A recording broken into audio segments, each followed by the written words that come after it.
I step into my childhood home in Manchester, New Hampshire after 8 years of silence. Everything feels foreign, the walls, the air, even the dining room table. My mother raises her glass sharp as ever. It's time to talk about the future of our hotel empire, she declares. Katie will take it all, she's the smart one, the one who's earned it. Katie sits straighter, smirking eyes flicking toward me. Then Mother turns, piercing me with a gaze colder than ice. Christina, you've chosen your path playing in the dirt doing manual work like some stupid girl. Her words hit like a brick, but I don't flinch. I grip my fork, my heart steady. The room goes silent. Everyone avoids my eyes. 8 years ago I'd have crumbled. But now, after building my own empire from rejection and sweat, I feel calm, almost untouchable. Understood, I say, my voice level. Mother nods, satisfied, thinking it's over. Little do they know, my massive construction deal is about to blow up in their faces, and when their precious hotel chain collapses months later, their frantic calls are met with one calm reply. Ask that smart one. If you've ever been the forgotten one, this one's for you. Stick around because my next move shocked everyone. A few weeks after that dinner, I sit alone in my old bedroom in Manchester, staring at the faded wallpaper that hasn't changed since I was a kid. The silence presses in, heavy with memories I'd pushed down for years. My mind drifts back to the day I graduated with honors in construction design from the local community college in New Hampshire. The ceremony had been in the spring sunlight streaming through the auditorium windows. As I clutched my diploma, my heart racing with excitement. I'd dreamed of revolutionizing local building projects, using sustainable materials to transform outdated structures into efficient spaces. But when I shared my plans at home that evening, my mother Jacqueline dismissed it all with a wave of her hand. That's just dirty work, Christina, playing with tools and blueprints like some manual laborer. Leave the real business to Katie, she's got the brains for it, the office smarts. Her words stung, echoing the favoritism I'd felt my whole life. Katie, with her business degree from a state university, was always the golden child praised for basic achievements, while my ideas were brushed off as impractical. Father Justin nodded along his quiet agreement, cutting deeper than any argument. Find something stable, he added, his tone final. A good job where you don't get your hands dirty. I remember the knot in my stomach as I packed a single bag that night, slipping out before dawn. No goodbyes, just the hum of my old car on the highway out of Manchester. For the first few months, survival meant juggling 3 jobs to make ends meet. Mornings at the corner cafe, steaming coffee and wiping counters until my arms ached. Afternoons at the public library, shelving books and helping patrons with research, the quiet giving me time to sketch designs on scraps of paper. Evenings at the 24-hour diner, flipping burgers and mopping floors until midnight, my clothes reeking of grease. Sleep was a luxury, 4 hours if I was lucky, but determination kept me going. I applied for every small gig I could find, freelancing basic renovations for local shops. Rejections piled up, red marks on my proposals, mocking my efforts. Then came the turning point, a modest contract to redesign a community center's interior. It wasn't much, but it paid the bills and built my portfolio. What no one knew was the quiet help from my Aunt Angela. She'd always been the outlier in the family, living on the outskirts of Manchester and keeping her distance from Mother's controlling ways. One day, an anonymous email tipped me off to an open bid. Turns out Angela had submitted my application without telling me, slipping it through channels she knew from her own admin job. Believe in yourself. Her note read, simple and unsigned. That push got me the win, my first real foothold in the industry. From there, I poured everything into it, nights studying codes and permits, days networking at trade shows. Failures hit hard, like the investor who backed out after a prototype flaw, leaving me crying in a cheap motel room. But a client's thank you note changed it all, a family whose home I'd remodeled, saying it saved them from financial ruin during a flood. I folded that paper and carried it everywhere, a reminder that my dirty work mattered. As I sit here now, those struggles feel like fuel. The family thinks they've won, but my path has led to something they can't ignore. 3 months later, during a family lunch in Manchester, the table buzzes with casual chatter over sandwiches and chips. Anthony, Katie's 15-year-old son, slouches in his chair, thumbing through his tablet as usual. Suddenly he gasps, nearly dropping the device, his eyes wide as he stares at the screen. "Holy crap!" he mutters, glancing at his grandmother to check if she heard. "Aunt Christina, you're in the New York Times." The room freezes mid-bite. Katie's spoon clatters against her bowl. Father Justin pauses with his coffee halfway to his lips. Mother Jacqueline's hand tightens on her napkin. "Let me see that," Mother demands, reaching across the table. Anthony turns the tablet toward everyone instead. My face stares back from the article headline, "Local designer lands $2 billion resort contract in White Mountains." The piece details how my firm secured the massive deal to build a sustainable eco-resort, revolutionizing tourism in New Hampshire with innovative green tech and local materials. Valued at $2 billion, it's set to create thousands of jobs and boost the economy. The silence stretches thick and uncomfortable. Katie's face pales, her earlier smirk from dinner long gone. "You didn't tell us," she accuses, her voice sharp but unsteady. "Why hide something this big?" Mother nods vigorously, her eyes narrowing at me. "We deserve to know, Christina, after all we've done for you." I sip my water, meeting their stares without flinching. It was public news 2 weeks ago. Anyone could have seen it. Father Justin shifts in his seat, saying nothing, his gaze fixed on his plate like he's studying invisible patterns. Anthony scrolls further, reading aloud snippets about my journey from small renovations to this landmark project. "It says you've been pitching this for years, overcoming investor doubts."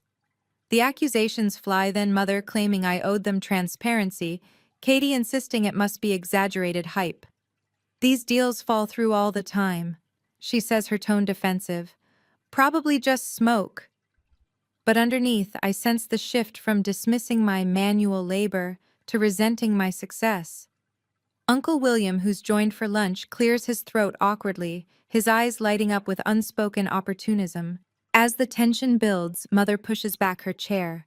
"We need to discuss this properly, in the living room, now." I follow, wineglass in hand, while Katie exchanges worried glances with Father. The family portraits on the walls, mostly of Katie's milestones, her wedding, her promotions, feel more pointed than ever. My absence in them stings less now, replaced by a quiet resolve. Father remains silent throughout, his usual stoic demeanor cracking slightly as he avoids my eyes. Katie fidgets, her confidence from 3 months ago evaporated. The article has detonated our fragile peace, forcing them to confront what they've ignored. For the first time, their control slips and I feel the power dynamic tilt. Right after the discovery, we move to the living room in Manchester. The space feels smaller than I remember, lined with shelves of old trophies and photos that highlight Katie's life more than mine. Mother Jacqueline paces near the window, her face flushed. Father Justin sinks into his armchair, still wordless. Katie perches on the couch edge, twisting her hands. "How long were you planning to keep this from us?" Mother asks, her tone laced with betrayal rather than pride. I settle on the ottoman, sipping my wine. "I wasn't hiding it. The announcement hit major outlets weeks ago." Katie leans forward, her eyes darting. "You could have called. We would have celebrated." Her voice cracks on the last word, unconvincing. The truth spills out then, layer by layer. "I tried reaching out early on," I say calmly. "Those emails about my first bids, did you even read them?" Mother hesitates, glancing at Katie. "We thought it best not to encourage unrealistic pursuits." Katie nods reluctantly. "Mother said responding would just prolong your phase. So we blocked them, figured you'd come around to something sensible." Their admission hangs in the air, confirming the sabotage I'd suspected. Father clears his throat but stays silent, his complicity evident in his avoidance. "And now," I press. Mother straightens, pivoting smoothly. "We've always supported you in our way, Christina. Remember how I pushed you toward practical skills?" Katie jumps in, her warmth forced. "Yeah, I even helped with your high school drafting class notes." I stare back. "You borrowed them and never returned, getting me in trouble for late work." They're rewriting our shared past right before me, claiming credit for successes they dismissed. "I knew you'd make it big." Mother adds, her eyes bright with fabricated memories. That drive, you got it from us.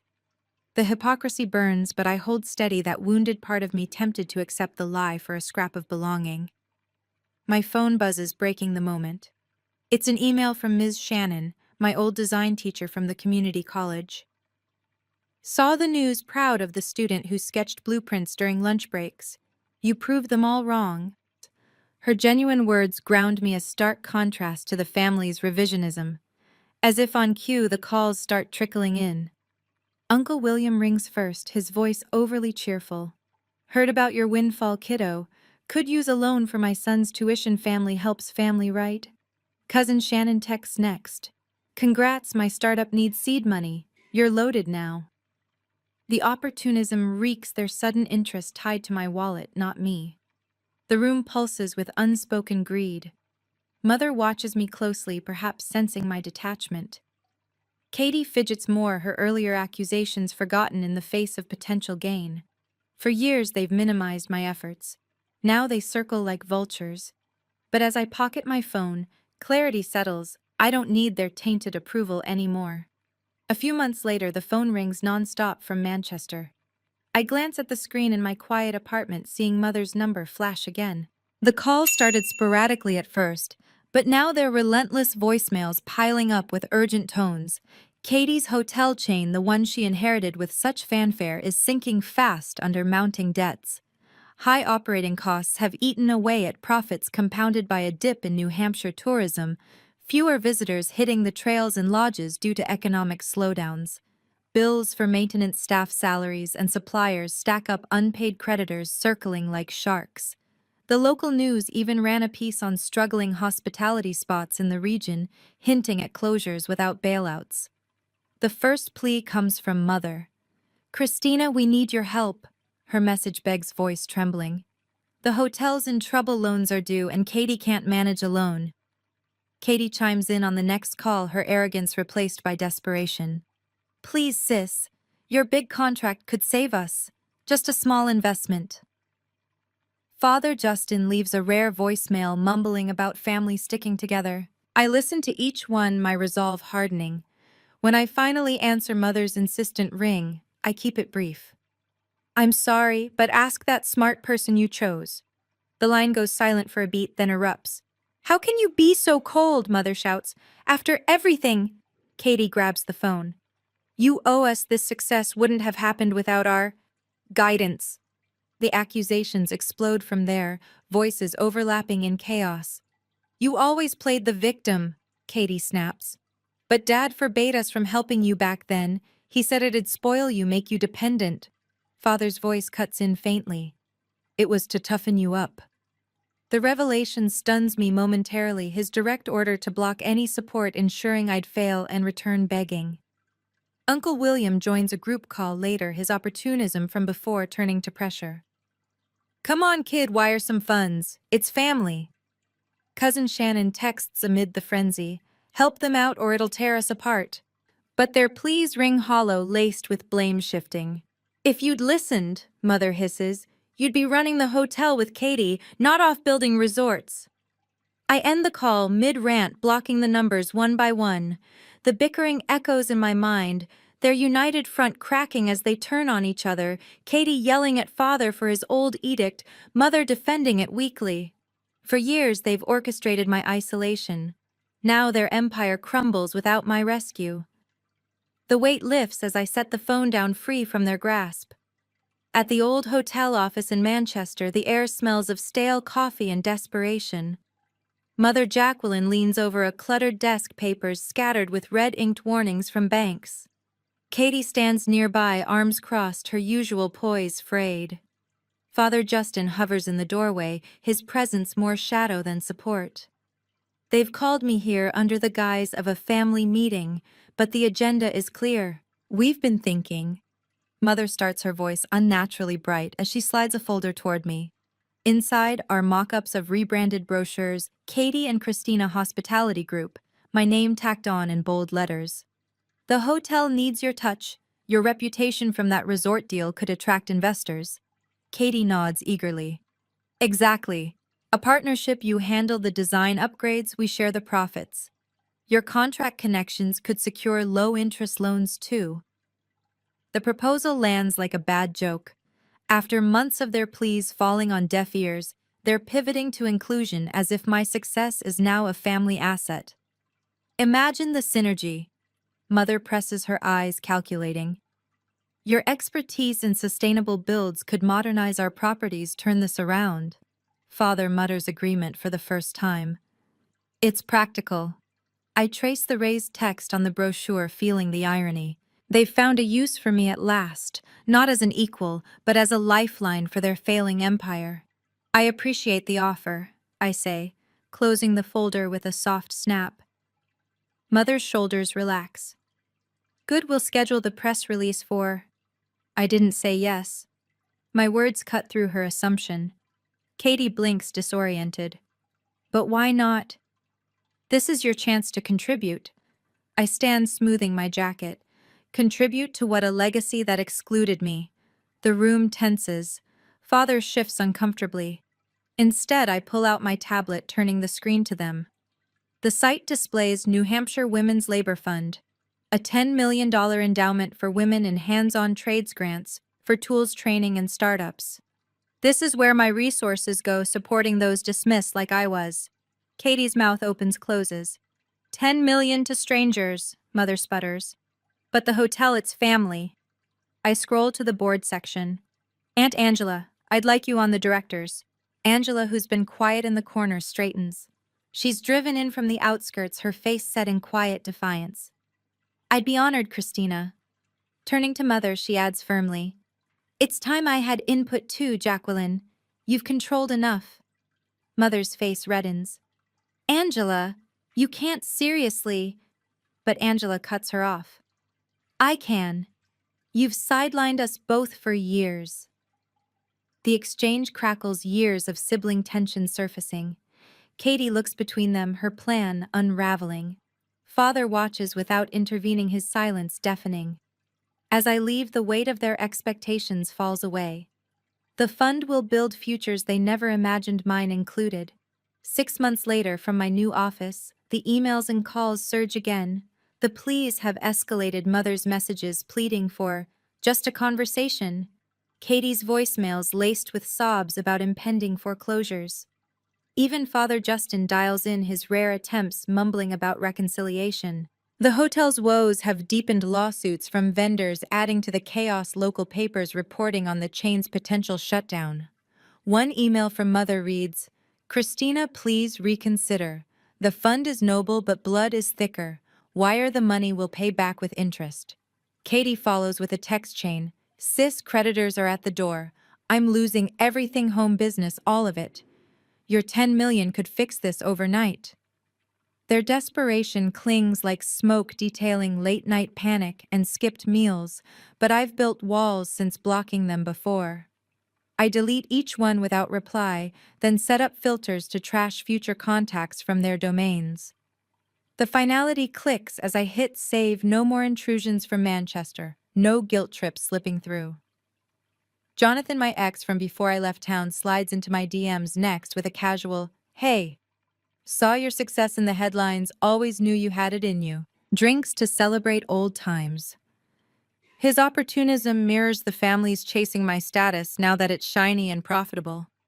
I type back swiftly, thanks but no, past is past and I'm moving forward. Block him too, the action clean and decisive. Amid the silence that follows, a new message pings from an unknown number late one evening. It's little Jacqueline, Katie's 13-year-old daughter, using a friend's phone to bypass restrictions. Aunt Christina, I saw your resort stuff online and read about your designs. Mom says design is for boys and too messy, but I want to learn it like you did. Her words hit different, innocent curiosity cutting through the toxicity of fresh voice in the mess. I hesitate only a moment, then respond carefully to encourage without overstepping. That's great to hear. Start with free online tutorials on basic sketching and materials.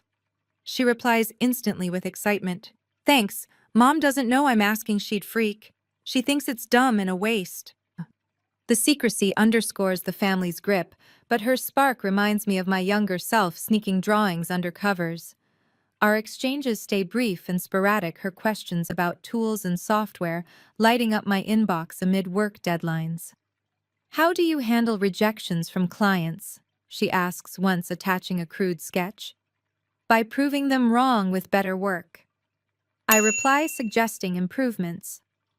Little Jacqueline's defiance grows, sketching in secret, despite Katie's rules against pointless hobbies. She shares progress photos, her lines getting sharper, her ideas bolder. As the pleas fade into digital void, with no response, peace settles over my days. The family's empire unravels without me, their choices catching up in full force.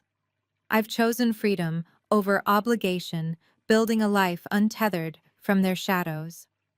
1 year later, from Christina's perspective in her new Manchester setup, the fallout unfolds through distant reports and occasional updates. The hotel chain officially files for bankruptcy under Chapter 11, assets liquidated in court-ordered auctions to pay off debts. Local headlines detail the collapse. Historic lodges sold off amid financial woes, crediting mismanagement and market shifts. Mother Jacqueline faces foreclosure on the family home, notices posted after months of missed mortgage payments tied to hotel loans she co-signed. She moves into a small apartment on the city's edge, her social circle shrinking, as former friends distance themselves from the scandal. Katie loses her house too, the bank seizing it in a swift process common in New Hampshire, her belongings auctioned, leaving her in rented quarters with the kids. The stress shows in rare glimpses from mutual acquaintances, hollow eyes, strained conversations at grocery stores. Father Justin retreats further into isolation, rarely leaving his basement workshop. His phone goes unanswered. Neighbors whispering about his withdrawn state, typical in families hit by financial ruin, where shame compounds the loss.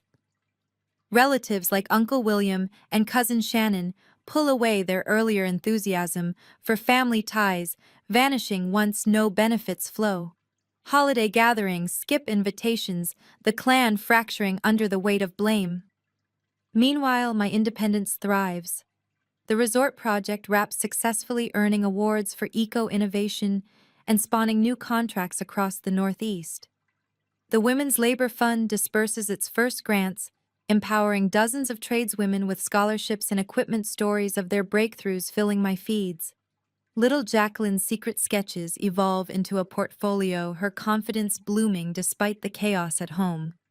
Reflecting on it all, the lesson crystallizes: self-reliance triumphs over gender bias, forging paths where others see barriers. Recognizing toxic family dynamics early spares long-term pain, freeing energy for growth. To anyone belittled for their passions, push forward, build your own empire. The rewards outweigh the rejection, proving worth isn't defined by blood, but by resilience.